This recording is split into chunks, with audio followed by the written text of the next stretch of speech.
three friends, Andi, Siska, and Bima, decided to camp in a remote area called Devil's Camp.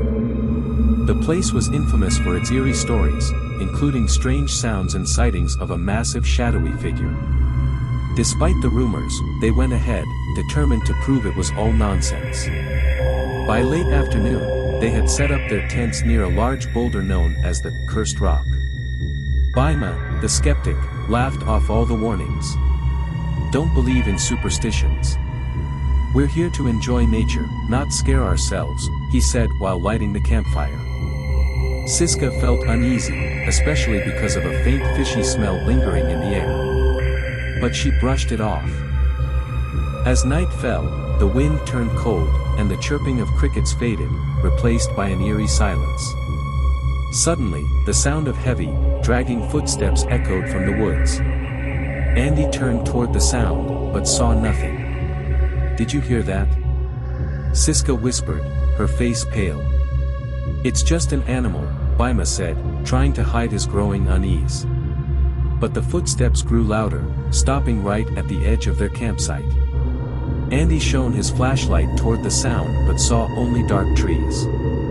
Without warning, the campfire extinguished itself. The air turned icy, and the fishy smell grew stronger.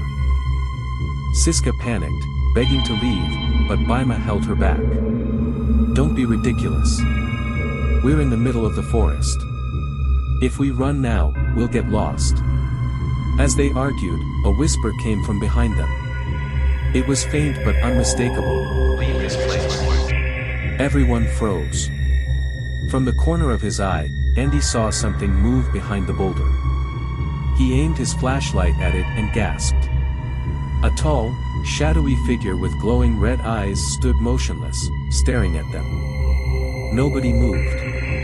When Andi took a step back, the figure vanished in an instant. The three decided to leave immediately. They hurriedly packed their belongings and began walking toward the trail. As they moved, Siska felt something tugging at her backpack. She screamed, but when she turned around, no one was there. They started running. But the forest seemed endless, as if they were going in circles. Bima suddenly stopped. "Wait. We've passed this tree before," he said, pointing to a tree marked with a scratch. Andi pulled out his phone to check their location, but there was no signal. When he turned on the flashlight, a massive shadow appeared right in front of him. It moved swiftly and touched his shoulder. Andi screamed and collapsed, unconscious. Siska and Bima tried to lift Andi, but faint laughter began echoing around them.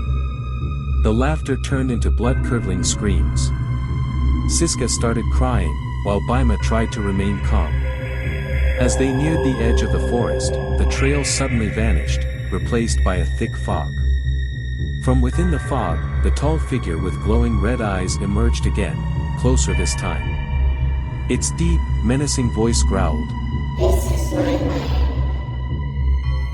You will not leave." The figure charged at them. The flashlight went out, and darkness consumed the night. The next morning, a search team found their campsite abandoned. There was no sign of the three friends. The only remnants were the charred remains of the campfire and a lingering fishy odor. To this day, no one knows what truly happened at Devil's Camp.